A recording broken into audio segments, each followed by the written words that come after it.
আলাপ হয়নি, তবে আমি যেটা জানি আমাকে সেটা হচ্ছে যে যারা বাউলদেরকে অ্যাটাক করেছেন তাদেরকে খুব দ্রুত অ্যারেস্ট করার নির্দেশ দেওয়া হয়েছে। হ্যাঁ, এবং সেই অনুযায়ী মানিকগঞ্জের পুলিশ কাজ করছে। অন্যান্য জায়গাও যদি যেখানেই অ্যাটাক হয়েছে সেই জায়গায় এটা তারা খুব সাঁড়াশি অভিযান করছে। খুব দ্রুত আপনারা ফলাফল জানতে পারবেন। যেহেতু তফসিল সামনে, মানে উপদেষ্টারা অনেকে শোনা যাচ্ছে যে নির্বাচনে অংশ নেবেন, এই ব্যাপারে কিছু জানাতে পারেন কিনা? এই বিষয়ে কোনো আলাপ আলোচনা হয়নি।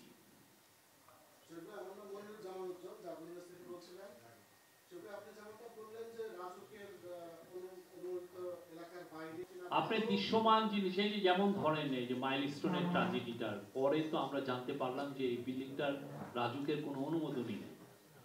এই যে এরকম কত জায়গায় যে কত ধরনের ভয়ানক গ্যাপ আছে সেটা তো আমরা অনেক ক্ষেত্রে জানতে পারছি। জিনিসটা হচ্ছে যে আপনি 15.5 বছর ধরে আপনি উন্নয়নের জারি জুরি করেছেন, কিন্তু যেগুলো কাজ রেগুলেটরি ফ্রেমওয়ার্ক যে তৈরি করা পুরো বাংলাদেশ ব্যাপী কনস্ট্রাকশন হচ্ছে। আমরা যারা এই ঢাকায় ওয়েল অফ যারাই আছেন তারা তাদের গ্রামের বাড়িতে যে দোতলা বাড়ি করছে। গ্রামের মধ্যেও আপনি দেখেন কে কয়জন টিনের বাড়ি করেন, সবাই তো চেষ্টা থাকে যে তারা একটা পাকা বাড়ি করবেন। এগুলোর ক্ষেত্রে তো সত্যিকার অর্থে আপনার কনস্ট্রাকশন যে রুলস সেগুলো মেনে নেওয়া উচিত। এই যে গ্রামের যে ছেলেটা ইঞ্জিনিয়ার, সে ডিপ্লোমা পাস হোক আর গ্র্যাজুয়েট ইঞ্জিনিয়ার হোক, তারা যে বাড়িটা করছেন সেটা কি নিয়ম মেনে করছেন কিনা, এই বিষয়গুলো তো এইটা আগে আলাপই হয় না। তার ফলে এই যে রাজুকের কথাটা বলা হয়েছে, চিফ অ্যাডভাইজার বারবার বলছেন যে যাতে বাংলাদেশের কোনো একটা বাড়িও যেন অ্যাপ্রুভাল ছাড়া না হয়, মানে এটা যেন নিয়ম মেনে হয়। এটা পুরো পৃথিবীতেই আছে, পুরো পৃথিবীতে হলে আমরা এখানে করতে পারবো না কেন? আর আপনি যদি কিছু কিছু জায়গায় দেখবেন যে তো ওইখানে প্রসপ্যারিটি এসছে। আপনি সিলেটের কিছু কিছু উপজেলায় দেখবেন যথেষ্ট প্রসপ্যারিটি। আপনি ইয়েতে যান, লাকসামে যান, আপনি 14 গ্রামে যান, এখানে অনেকে দোতলা, তিনতলা, চারতলা বাড়ি করছেন তাদের গ্রামের বাড়িতে। হ্যাঁ, লক্ষ্মীপুরে যান। তো এই জিনিসগুলোকে অ্যাড্রেস তো আমাদেরকে করা হয়নি। এই কাজটা আজকে শুরু হয়েছে, এই কাজটা আমরা করছি।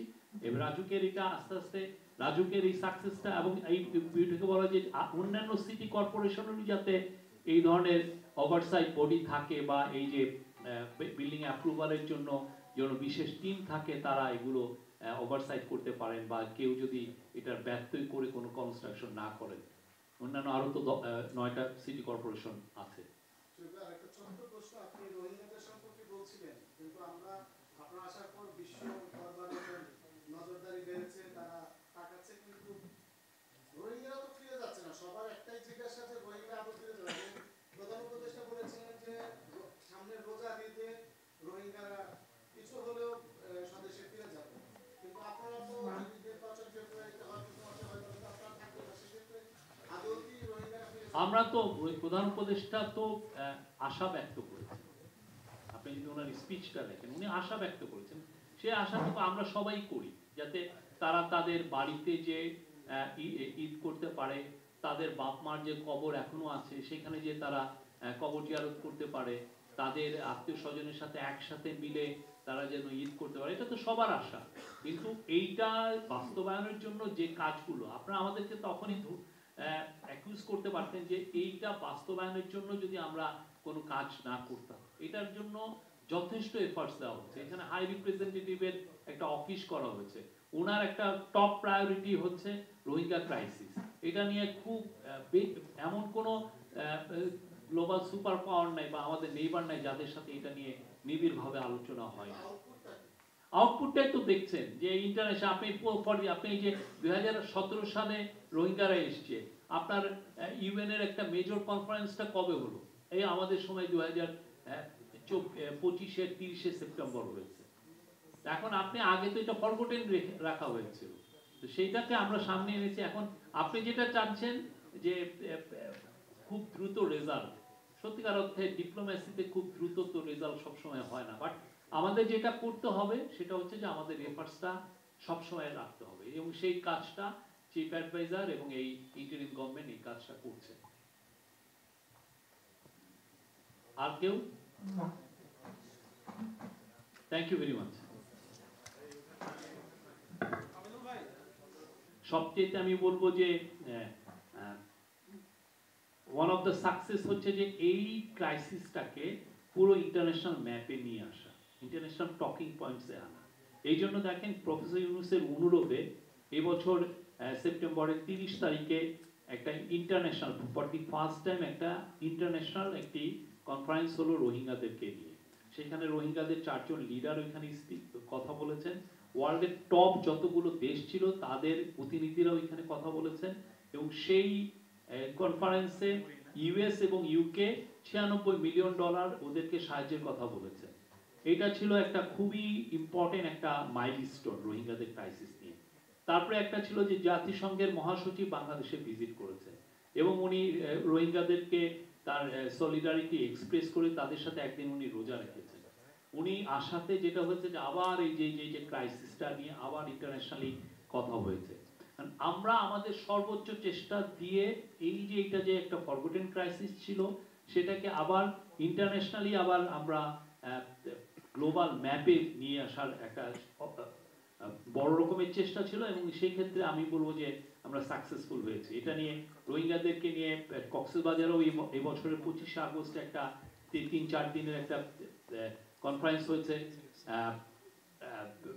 দোহাতে, কাতারের রাজধানী দোহাতে কনফারেন্স হয়েছে। আমাদের এফার্টটা সারাক্ষণই আছে, এটা নিয়ে যতটা এফার্ট দেওয়া যায়, এবং আমরা মনে করি যে এইটা যদি অনেক আগের থেকেই এফার্টসটা দেওয়া হতো 2017 সাল থেকে, তাহলে আসলে এই পরিস্থিতি সৃষ্টি হতো না। কিন্তু উনি তখন তো যেটা হয়েছে যে উনি মাদার অফ হিউম্যানিটি এটা একটা সেল করতে চেয়েছিলেন, রিয়াল কাজটা না করে ওনার ধান্দা ছিল সেটা, এই পতিত স্বৈরাচারে। তো ফলে যেটা হচ্ছে যে ফোকাসটা চলে গেছে, এবং ইভেনচুয়ালি যেটা হয়েছে যে ইউক্রেনের ওয়ার, সুদানের গৃহযুদ্ধ, গাজায় জেনোসাইড, এই পুরো জিনিসগুলো গ্লোবাল অ্যাটেনশনটা অন্যদিকে ডাইভার্ট করে নিয়েছিল। এই গভর্নমেন্ট প্রথম থেকে এসেই এই ব্যাপারে সিরিয়াস ছিল। প্রফেসর ইউনূস প্রথমে এসেই উনি যেটা করলেন যে হাই রিপ্রেজেন্টেটিভের একটা অফিস করলেন, একজনকে হাই রিপ্রেজেন্টেটিভ রাখলেন রোহিঙ্গা ক্রাইসিসটাকে সরাসরি ডিল করার জন্য। তো এবং দেখেন আমরা এই অনুযায়ী অনেকের সাথে কথা হয়েছে। এই আমরা মনে করি যে যে এফার্টটা আছে, যে এফার্টটা এই গভর্নমেন্ট নিয়েছে, সেই এফার্টের কারণে রোহিঙ্গাদের ক্রাইসিসটা এখন পুরো পৃথিবী খুব ভালোভাবে জানে।